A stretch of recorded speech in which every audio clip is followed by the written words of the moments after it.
All right, we're recording. Let's do this. Let me get a sip of water. Hey guys, Mojo here. And today I wanted to talk about 3 things I learned from 3 games in recent years that I've applied to my personal life and things that have helped me become who I am today. I believe that game developers, they go into a game with a certain vision. They go into a game with a direction for what they want to tell. They go into their games with certain themes in mind that they want to share to their audience, to the players. That's what I try to look for. That's what I try to dig deep into the lore about, into the story, and that's how I fully enjoy my games. That's the Mojocritical way. So yeah, let's get into it. The first game I want to talk about is Bloodborne. My God, what a game.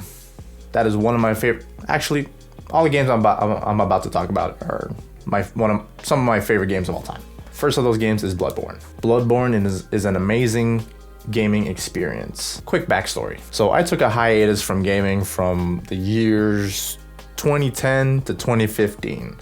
Long story short, my PS3 got stolen and my gaming laptop got stolen, and I was devastated back in 2010, and I just couldn't get back into gaming because of that traumatic experience. Yeah, I just took a break from gaming, I guess, and then 5 years later, on Boxing Day, I got myself a PS4. The rest is history from then. From 2015 till now, I have been a very enthusiastic gamer. Within the first couple of months of getting the PS4, I wanted to get caught up on everything that I've missed. So what I did was basically Google the best games for PS4. What I came across was Bloodborne, one of the best RPGs that came out in 2015. I got it on sale and I played it, and it was kicking my ass. Bloodborne is a game that focuses on challenging combat versus lots of bosses. It's that typical Dark Souls formula. Some people don't like it. A lot of people really like it. And I'm one of those people. The thing that I love most about Bloodborne is the satisfaction you get after defeating a boss that you have tried dozens and dozens, upwards to hundreds of times, and that you just keep going back in, and getting your ass kicked and dying until you finally learn and you start to see that there is a way to take on every single challenge. And that's what I've learned. Perseverance. Bloodborne was a game that really showed me that I could learn something very valuable from playing video games. I learned pretty quickly that perseverance is something that is important to have as a character trait, as a person. And I really internalized that. I really brought that into my daily life. When things are getting tough, I just gotta keep going at it. I just gotta learn from my mistakes. Every time I fail, every time I fall down, I gotta pick myself up and just go back at it again. And then keep on doing it, keep being persistent, and eventually you'll come out on top. And that satisfaction is out of this world. I was addicted to that, and that was why I was addicted to Bloodborne. So my first thing that I've learned from video games is perseverance. Second thing that I've learned from video games is from Death Stranding. And I would say that Death Stranding is my favorite game of all time. Death Stranding is a very complicated game to really describe, and I would just say go into it with an open mind. Forget about anything you've read or heard and seen about the game. It is definitely a game to be experienced if you open yourself to that experience. The thing I learned from Death Stranding is connection. In today's day and age, connection is such an easy thing to do now. When I first started getting into content creation, I really saw the importance and the power that comes through connection. In my first few weeks of streaming on Twitch, I've reconnected with people that I haven't spoken to in years. I've spoken and caught up with a cousin of mine that I used to game with back before, when I had my PS3 and a gaming laptop. I would play with that guy almost every day. And then there was another guy a friend of mine that I reconnected with recently that I didn't even know that they were a gamer, because at the time when I met him, I wasn't even playing games, so it was never really a thing that I brought up. Connection is such an easy thing to do now. When you connect with people that have a similar goal, a similar vision, a similar thing that is greater than ourselves, it seems like you can take on the world. That's how I feel. Like here in the Ludens query channel, I've teamed up with Hybrid and Bacon. It feels like this connection that we've harbored over the past few months has allowed us to be able to put out content and collaborate and work towards this vision of ours to connect other people with similar interests, similar mindsets, similar philosophies through the content that we make. I believe connection is powerful, and you never know who you might connect with. It could be the person that shares a similar vision, and it will come from a place that you least expect. That's the second thing that I've learned from video games. Connecting and connection. The third thing that I've learned from video games in recent years is one that I feel might be a bit tough to swallow.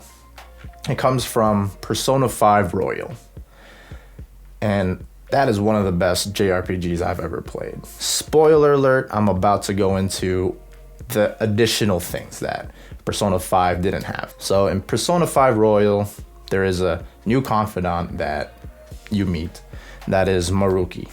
Dr. Maruki was a counselor at Shujin Academy after the events of the initial palace that you infiltrate. Eventually, at the end game of Persona 5 Royal, after the initial ending of what Persona 5 was, you go into a new semester at Shujin Academy and you learn that reality is completely different.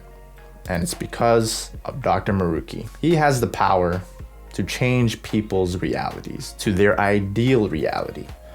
So all the things that he's learned from counseling these students and all their traumatic experiences, he's remembered those things. And what he's done is give these students their ideal reality, to erase all those traumatic experiences that they've had and to give them all the desires that they've wanted. Now, when I started to get into the meat and potatoes, so to speak, of this philosophical dilemma, I started thinking to myself, would I do that if I had the power to erase all of my traumatic experiences, every single hardship and mistake I've ever done, and any bad thing that has happened in my life? Would I just make it all disappear? That's basically the situation that Dr. Maruki presents. And I was really thinking deeply about this situation, this dilemma. Would I do it? The thing that I took away from it when I was presented with this situation was that you either accept that ideal reality or you don't.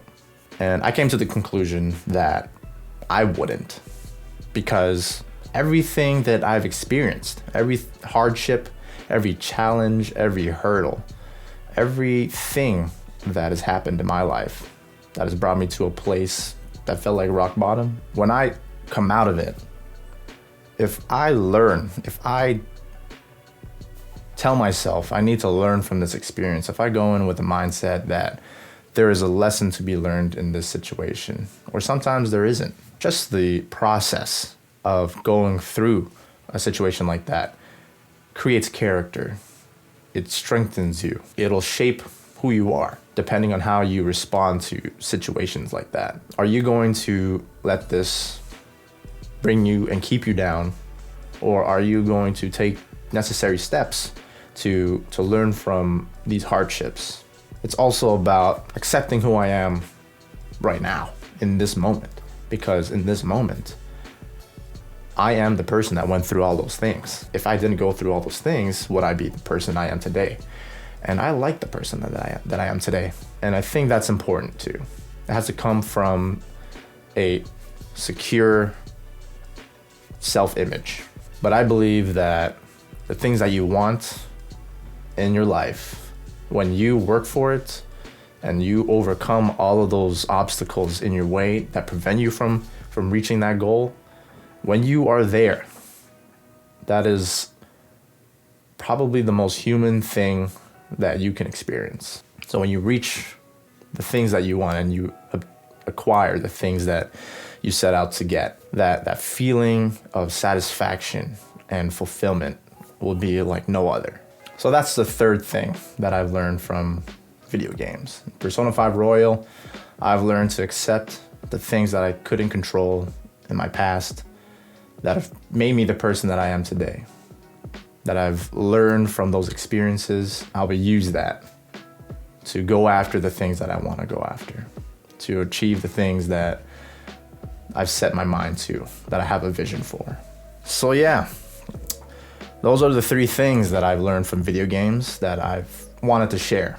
Perseverance in Bloodborne, connecting and connection in Death Stranding, and accepting my reality from Persona 5 Royal, using what I've learned to work towards my vision. So those are the three things that I've learned from video games. If you liked what you see, you enjoyed what you watched, hit the like button and subscribe to our channel. I stream on Twitch at twitch.tv/Mojocritical. Link in the description down below. And thanks again for watching. I'll see you guys in the next video. Mojo out. Oh, I shouldn't talk right now.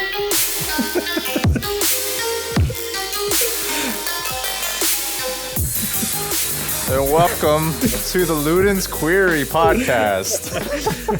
That's a off to a great start. You already ruined it. I ruined the intro song.